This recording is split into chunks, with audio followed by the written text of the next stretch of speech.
Taong 1963, sa isang liblib na baryo sa kabundukan ng Bukidnon, may kwentong kumalat na hanggang sa mga karatig probinsya, isang kwento na hindi basta-basta pinaniniwalaan noong una. Hanggang sa isa-isang naglaho ang mga tao sa iba't ibang baryo tuwing kabilugan ng buwan. Isang gabi habang tahimik ang paligid sa baryo ng Buyugan, napansin ng matandang si Pasita na wala pa rin ang kanyang apo na si Alvin. Kahit lagpas na ang oras ng hapunan. Mario, wala pa rin ang pinsan mong si Alvin. Baka naman pinasama mo naman sa kalokohan nyo. Pag-aalala ni Aling Pasita habang kinakausap si Mario, ang anak ng kanyang kapitbahay. Umiling si Mario. Hindi po, Aling Pasita. Nag-ayayan kaninang umaga na papunta sa ilog, pero sabi niya babalik din daw siya kagad. Dahil sa kaba, nagsimula na silang maghanap. Sa tulong ni Mario at Onyok at Jason, mga kababata ni Alvin, nilibot nila ang paligid ng ilog, gubat at maging ang palayan. Ngunit kahit anino ng binatilyo, wala silang nakita. Kinabukasan sumama si Conrado, ang tanod sa baryo, sa paghahanap. Ngunit kahit na mas malalim na ang pagsisiyasat sa kagubatan, bigo pa rin silang mahanap si Alvin. Pagkalipas ng 3 araw, may nakita ang isang magsasakang galing sa kabilang baryo. Nakita raw nito sa may gilid ng sapa ang isang putol na tsinelas at kapirasong punit ng damit na kulay bughaw. Pareho ng suot ni Alvin noong araw na nawala siya. Ito yung sinasabi ni Mang Goryo, yung magsasaka. Kwento ni Jason habang nagtitipon-tipon sila sa bahay ni Aling Pasita. May nakita raw siyang anino ng kung anong hayop na mabilis na lumipad mula sa taas ng puno. Tapos may bakas na mga paa. Pero hindi pangkaraniwang tao daw. Parang hayop. Ay nako, hindi kaya... Bulalas ni Onyok sabay tingin sa labas ng bahay. Huwag ka nga manakot, Onyok, sabi ni Bea, ang kapatid ni Alvin. Ate niya ako, pero hindi ko kayang isipin na ganyan ang sinapit ng kapatid ko. Tahimik silang lahat, pero sa isip ng bawat isa, pare-pareho sila ng hinala. Ang aswang gubat. Mula pa noong bata pa sila, may kwento na ang matatanda tungkol sa isang nilalang na naninirahan sa gitna ng gubat. Hindi ito karaniwang aswang na nakikita sa mga kabahayan o liblib na lugar. Ito raw ay mas malupit, maliksi at mabilis. Kayang tumalon mula sa isang puno papunta sa isa pa na parang unggoy na mas matindi pa ang galaw. May pulang mata, kulubot na balat, patutulis na kuko at maruming ngipin na.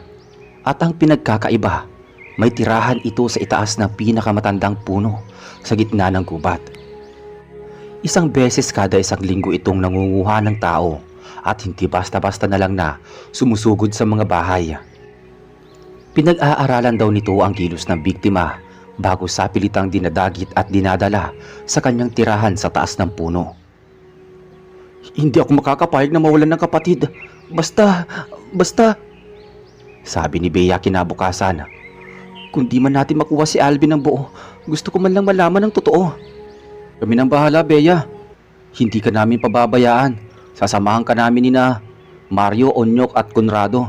Lulusong tayo sa gubat kahit mamamatay pa kami sa takot. Kinabukasan ng madaling araw, naghanda na ang grupo. May dalang kutsilyo si Conrado, itak si Jason, at mga torch si Mario at Onyok. Si Bea kahit ayaw sana ng mga lalaki na sumama, ay nagpumilit. Sa paglalakad nila papunta sa masukal na bahagi ng gubat, napansin nilang wala ni isang ibon ang maririnig. Tahimik ang buong paligid na para bang may nagmamasid sa kanila. Nang makarating sila sa pinakagitna, doon nila nakita ang sinasabing puno ng aswang.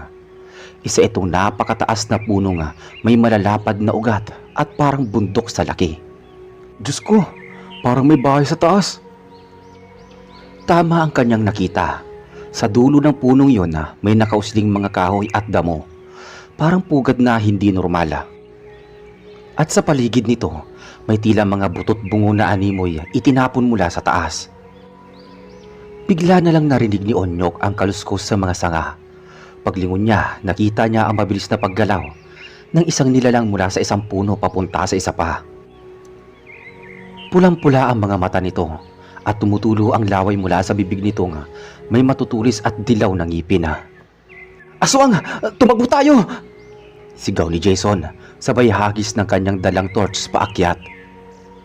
Ngunit mas mabilis ang nilalang. Bumaba ito mula sa puno at tinangkang sagpangin si Mario. Mabuti na lang at nasalag ito ni Conrado gamit ang itak. Kaya't umatras ang nilalang at muling tumalon pabalik sa puno. Teka lang, dali, dito sa likod ng ugat, sabi ni Bea.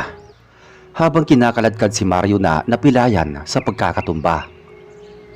Sa likod ng puno natagpuan nila ang isang maliit na lungga na may mga nabubulok na sapatos, sinturon at punit na damit. Isa sa mga ito ang natukoy ni Bea. Kay Alvin nga. Hindi ako aalis dito hanggat hindi ko nalalaman kung patay na ba siya o hindi pa. Umiiyak na sabi ni Bea. Nagpa siya ang grupo na mag-abang. Gagawa sila ng bitag sa ibaba ng puno at muling babalikan kinabukasan na may mas matibay na armas. Ibinahagi nila ito sa kapitan ng baryo pero katulad ng inaasahan, natakot ang karamihan. 5 lang silang bumalik doon. Sila Jason, Mario, Onyok at Conrado at si Bea. Naglagay sila ng tinik sa paligid, trapal na may patibong at mga langis sa sanga para hindi makakapit ang aswang. Kinagabihan, sa dilim ng buwan, narinig nila ang isa na namang mabilis na galaw sa taas ng puno. Mabilis ang galaw ng aswang gubat habang palipat-lipat ito sa mga sanga sa taas ng punong kanilang binabantayan. Ang mga sangay gumagalaw kahit walang hangin. Ang tunog ng paggalaw ng balat nito ay parang tuyong dahon na ginusot-gusot.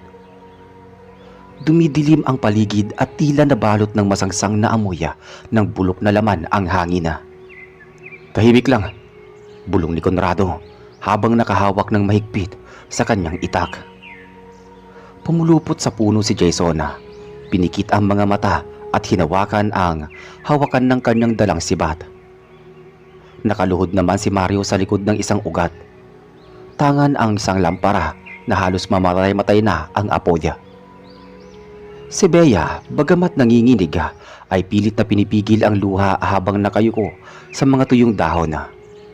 Napansin ni Onyok na unti-unting bumababa ang nilalang. Dahan-dahan itong gumagapang pababa sa katawan ng punong kahoy. Tila amoy na amoy nito ang mga tao sa baba. Teka lang, parang may buhat siya, pabulong ni Onyok kay Conrado. Lahat sila napatitig sa nilalang. Totoo nga, may dala itong katawan ng tao. Payat na lalaki, sugatan, duguan na ang muka at halos wala ng malay. Punit ang suot nitong bughaw na kamiseta. Si Alvin. Alvin! Bulalas ni Bea habang papalapit ito sa puno. Wag, teka lang, sigaw ni Conrado pero huli na. Tumakbo si Bea papalapit sa ugat ng puno. Napalingon ang aswang gubat. Kumislap ang mapupulang mga mata nito sa dilima. Binitawan nito ang katawan ni Alvin na nahulog sa sanga pero hindi tuluyang bumagsak. Nasalo ito ng mas mababang sangang may mga damo. Mabilis na tumalon pababa ang aswang. Bea, takbo na! Sigaw ni Jason. Nagkagulo habang kinukuha ni Mario ang katawan ni Alvin mula sa sanga. Hinarap ni na Conrado at Jason ang aswang na dumapo sa lupa. Maliksi itong sumugod kay Jason. Kumalabog ang lupa sa lakas ng pagtalo nito. Naipasok ni Jason ang sibat sa gilid ng tiyan ng aswang, ngunit hindi man lang ito umungula. Pinilas ng aswang ang sibat. Itinapo ni Jason palayo at hinabol si Conrado. Dito ka, hayop ka! Sigaw ni Conrado sabay hagis ng itak. Tumama ito sa balikat ng aswang, ngunit agad din itong napunit sa marurumi nitong kuko. Duguan ang braso ni Conrado pero nanindigan siya. Sumigaw si Mario. Nakuha ko na si Alvin! Umalis na tayo! Hindi kami aalis hanggat hindi ito tapos, sabi naman ni Jason na bumangon mula sa pagkakahulog. Inihagis ni Onyok ang isa pang sulo at tumama ito sa katawan ng aswang. Nagliyab ang tuyong buhok at balat nito. Napasigaw ito sa unang pagkakataon, isang malalim at nakabibinging ungol na parang halong sigaw ng bata at hayop. Ayan, sunugin pa natin! sabi ni Mario. Napalitan ng sulo at itak ang grupo habang ang aswang ay pilit na umaakyat pabalik sa puno, pero mabilis silang nakasunod. Sa pagkakataong ito, si Conrado ang nakasaksak ng itak sa likod ng nilalang, pati sa leeg. Bagsak ang aswang sa lupa. Nagkikisay ito habang nilalamon ng apoy ang balat nito. Habang nababalot ito ng apoy, tumambad ang tunay na anyo nito. Wala nang itsurang hayop. Isa itong matandang babae, kulubot ang balat, at nakabuka ang bibig na may maitim na ngipin. "Nanay niyo ba yan?" Sarkastikong tanong ni Onyok habang tumatakbo palayo sa nasusunog na katawan. Hindi na sila nag-aksaya ng oras. Bitbit si Alvin, tumakbo sila pabalik sa baryo. Pagkarating nila sa bayan ng Bayugan, mabilis silang sinalubong ng mga taga-barangay. Si Alvin ay agad na dinala sa bahay ni na Aling Pasita. Buhay pa siya pero mahina ang pulso. "Anak ko, Alvin!" Umiiyak na sambit ni Aling Pasita habang hawak-hawak ang kamay ng kanyang apo. "Hindi siya kumain ng 3 araw. Tinago lang siya sa pugad," kwento ni Jason. "Buhay pa siya pero matagal bago makabangon. Ang importante, buhay siya at tapos na ang pananakot," sabi ni Conrado habang pinupulasan ng benda si Bea na nasugatan sa hita. Kinabukasan pumunta ang kapitan ng baryo kasama ang ilang tanod sa lugar ng puno. Wala na ang katawan ng aswang, abo na lang ang natira, ngunit naroon pa rin ang pugad na puno ng buto at baho. Nagpasya ang mga tao na putulin ang punong yon gamit ang mga itak at palakola. Tinaga nila ito buong araw bago magtakip silim, bumagsak ang dambuhalang punong kahoy na naging pugad ng kasamaan. "Simula ngayon, bawal na ang sinumang bata o matanda na gumala sa kagubatan, lalo na't mag-isa, lalo na sa gabi." Hindi na naulit ang pagkawala ng mga tao sa lugar, ngunit bawat taon tuwing anibersaryo ng pagbagsak ng punong yon, laging may naririnig ang mga taga-barangay na may hinang kaluskos sa gilid ng kagubatan. Sabi nila, may naiwan pa raw. Sabi ng iba, may susunod na papalit. Pero sa puso ni na Bea, Jason, Mario at Onyok at Conrado, sapat na ang naranasan nila. Hindi na kailanman muli nga binanggit ang tungkol sa gabing yon, maliban na lang kung tinatanong ng mga apo nila. Sa tuwing naaalala ni Bea ang kapatid niyang si Alvin, hindi niya maiwasang mapaluha. Hindi dahil sa takot, kundi sa pasasalamat. Makalipas ang 3 linggo mula nang iligtas ni na Conrado, Jason, Mario at Onyok at ni Bea itong si Alvin sa bahay ng aswang sa puno. Unti-unti nang bumalik sa normal ang buhay ng mga tao sa baryo ng Bayugan. Pero kahit natahimik na muli ang paligid, hindi pa rin lubos na mapanatag ang kalooban ng mga taga-barangay. Si Alvin ay nakaratay pa rin sa baniga, payat na payat at halos hindi pa rin nagsasalita. Wala siyang maalala, maliban sa bigla ang pagdagit sa kanya habang naglalakad siya pauwi galing sa ilog. Ayon sa kanya, naramdaman na lang niya ang lamig ng hangin at ang amoy ng bulok na laman. Tapos ay madilim na. Nang magkamali siya, nasa loob na siya ng pugad sa taas ng puno. Nakatali ang kamay at paa at halos hindi makakilos. "Ako ang huling biktima. Narinig ko pa yung pag-iyak ng mga nauna sa akin, pero wala na silang lakas at pagkatapos, wala na akong narinig kundi kaluskos at ungol." Pabulong na sabi ni Alvin habang kinakausap si Bea isang hapon.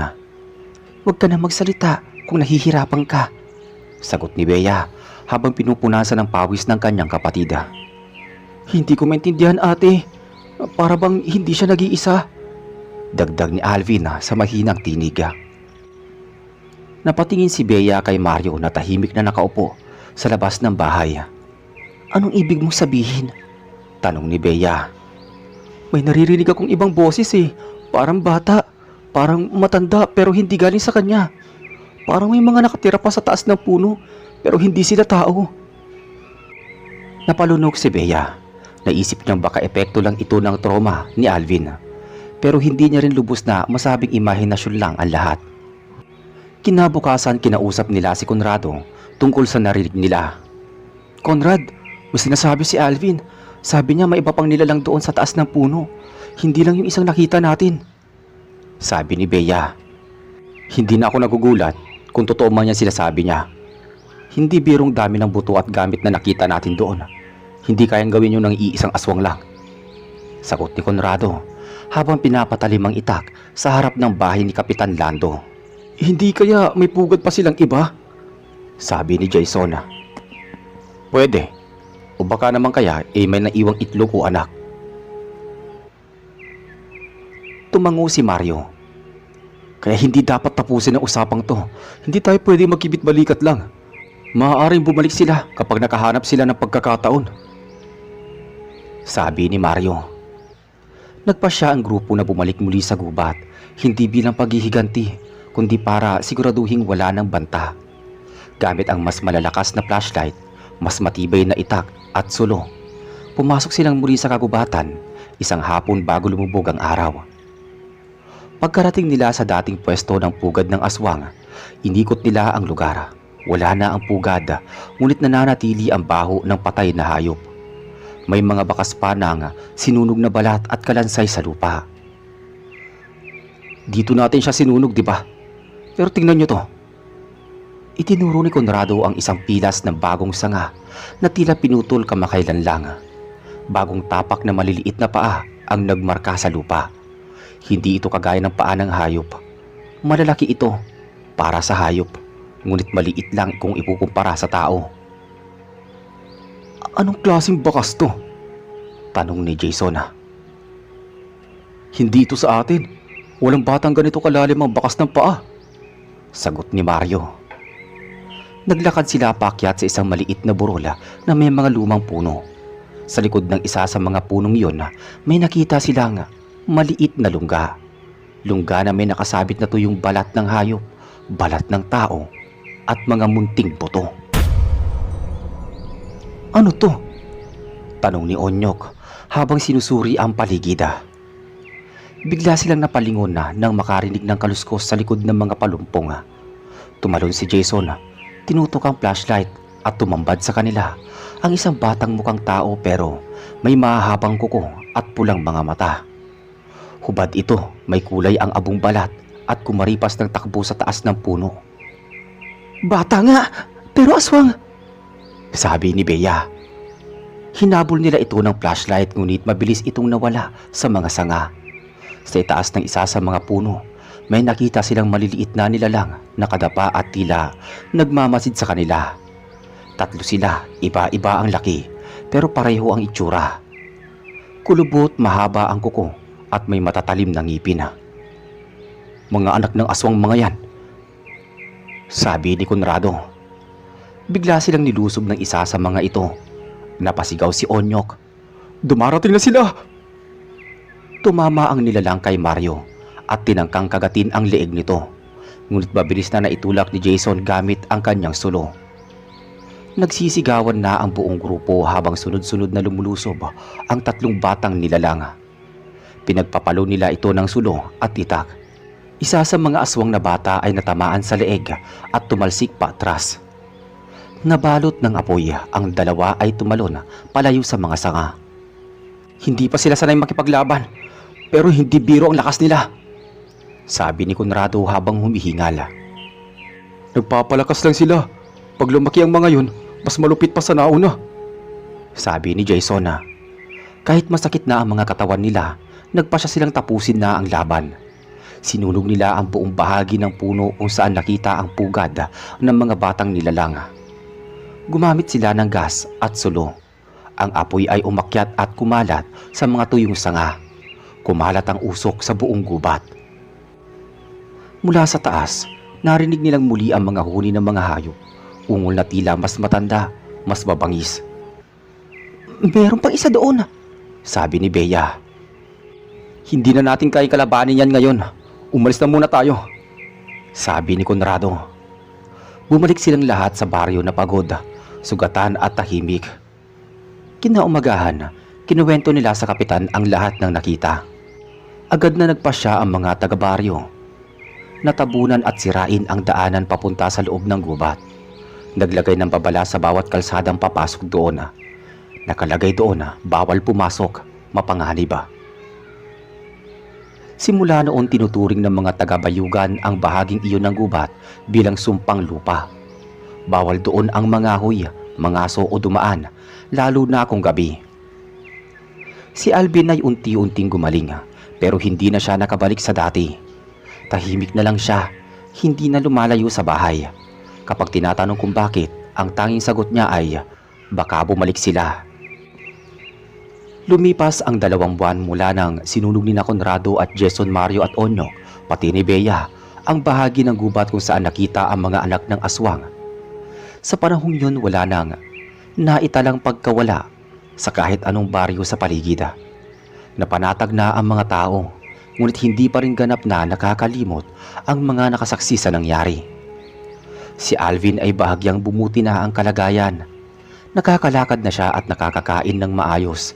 Pero nananatili pa rin ang paminsan-minsang pagkabalisa tuwing sumasapit ang gabi kapag malapit nang magdilim. Palaging sinisigurado ni Aling Pasita na nakasaradong maigi ang mga pintuan at bintana.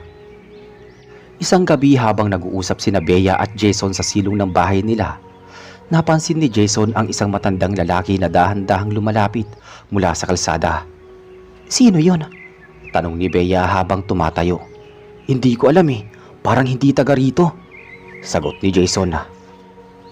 Lumapit ang matanda, marumi ang kasuotan nito, kulay lupa ang balat sa alikabok at may dalang mahabang tungkod. May takip sa ulo at medyo kubana. "Magandang gabi sa inyo," bati ng matanda. "Magandang gabi rin po, ano pong atin?" sabi ni Jason habang pinapansin si Bea na wag munang lumapit. "Isa ako sa mga mangangahoy dati sa bundok. Matagal na akong hindi lumilitaw dahil sa sakit ng baga. Pero may gusto akong sabihin sa inyo tungkol sa nilalang na sinunog ninyo sa gubat." Pahayag ng matanda habang nakatitig kay Jason. "Ano pong tungkol doon?" tanong ni Bea na muling naupo sa silong. "Hindi yon ang huli. Ang nakita niyong aswang sa puno, siya lang ang tagapag-alaga. May pinoprotektahan siya sa ilalim ng lupa. Isang uri ng sinapupunan ng kasamaan." Napatingin si Jason sa matanda. "Ano pong ibig niyong sabihin?" "May bahay pa sila sa ilalim, hindi lang sa taas ng puno. Doon inilalagak ang mga itlog nila. Doon din bumabalik ang mga kalaro nila kapag hindi pa sila handang lumipad." "Walang nakita ang mga kasama ko sa ilalim ng lupa sabi ni Jason. "Dahil hindi nila alam ang daan. May lihim na lagusan yon sa likod ng burol, isang kuweba, sinakpan ng mga ugat at putik. Pero kapag kabilugan ng buwan, bumubukas ang daan na yon." Lumamig ang hangin. Nag-uusap sila. Nagsimulang sumilip si Mario mula sa taas ng bahay. "Anong meron dyan?" tanong ni Mario habang bumababa sa hagdan. "Narito ang matandang mangangahoy. May sinasabi tungkol sa isa pang taguan ng mga aswang," sabi ni Jason. Lumapit si Mario. "Totoo po ba yan, Lolo? May ibang pugad pa sila?" "Hindi lang pugad. Isa itong tahanan. At kapag lumipas ang 3 buwan, lalabas ang mga natitirang bata. Mas malaki na, mas gutom, mas mapanganib." Napatitig silang lahat sa isa't isa. Si Bea ay agad na pumasok at tinawag si Conrado na noon ay nasa loob ng bahay nila kasama si Onyok. Pagkalipas ng ilang minuto, nagtipon silang lahat sa sala ni Aling Pasita. "Kung totoo man yan, hindi tayo pwede maghintay pa," sabi ni Conrado. "Saan eksaktong lugar ang tinutukoy mo, Lolo?" tanong ni Onyok. "Sa likod ng 2 burol, may malapad na puno na parang napuputol sa gitna. Doon nyo makikita ang nakaumbok na lupa. Sa ilalim nun, nandoon ang lagusan." Kinabukasan ng madaling araw, nagtungo ang grupo kasama ang matanda. Sina Conrado, Jason, Mario, Onyok at si Bea. Bumuo ng grupo. Naiwan si Alvin sa bahay kasama ni Aling Pasita. Habang binabaybay nila ang landas papunta sa likod ng gubat, naramdaman na naman nila ang kakaibang katahimikan. Walang huni ng ibon, walang kaluskos ng damo. Tila humihinga ang paligid pero walang tunog. Pagdating nila sa 2 burol, agad nilang nakita ang sinasabi ng matanda. Isang punong patay na ang kalahati at ang ilalim nito may umbok na parang pinatungan ng lupa. Sinimulan nila itong hukayin gamit ang kanilang mga kamay at itak. Pagkalipas ng ilang minuto, tumambad ang isang butas na may amoy na bulok na maasim na laman. May hangin na galing sa loob, mainit at mabigat. "Dito na nga yan," bulong ni Conrado habang iniilawan ang loob gamit ang flashlight. Isa-isang bumaba ang grupo sa makipot na lagusan. Madulas ang lupa at puno ng maliliit na ugat. Sa bawat hakbang, mas lalong lumalalim ang dilim at ang amoy ay lalong nagiging masama. Pagdating nila sa dulo ng lagusan, nakita nila ang isang maluwag na silid sa ilalim ng lupa. May mga itim na itlog na kasing laki ng bungo ng tao. Nakaayos sa gilid ng mga ugat. May mga nilalang na parang uod na gumagapang sa pagitan ng mga itlog. "Diyos ko!" bulong ni Bea habang tinatakpan ng ilong. "Hindi pa sila buhay, pero oras na mabuo yan, wala na tayong ligtas," sabi ni Jason. Nagpasya si Conrado. "Sunugin na natin to ngayon na," sabi niya. Nagbuo sila ng dalang langis at sinindihan gamit ang sulo. Isa-isa nilang pinagsusunog ang mga itlog at umalingaw-ngaw ang sigaw ng kung anong nilalang mula sa kailaliman ng kuweba. Parang isang inang nawalan ng anak.